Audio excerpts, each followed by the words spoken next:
Lux এত বছর পর আবারও হচ্ছে, যেহেতু আবারও হচ্ছে তাই একটু স্মৃতি পাতায় খুঁজতে চাই, কেমন ছিল সেই দিনগুলো? লাক্স, অফকোর্স, লাক্স আমার জন্য আসলে অনেক বড় একটা ইম্পর্টেন্ট জায়গা।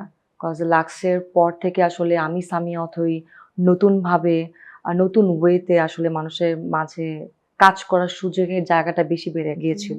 প্রত্যেকটা মোমেন্ট আমার জন্য খুব ইম্পর্টেন্ট ছিল। সেই ঘুম থেকে উঠা, রিহার্সালে যাওয়া, জন নিয়ে নাচ করা, ক্লাসগুলোতে অ্যাটেন্ড করা, তারপর হচ্ছে যারা এই সময়ের অনেক আগে থেকে এক্সপিরিয়েন্স পারসন যারা তাদের তাদের আন্ডারে থেকে আসলে শেখা অনেক কিছু। তো এটা আসলে আমার জন্য সারা জীবন থাকবে এবং স্টিল আমার কাছে ওই ডায়েরিটা এখনো আছে।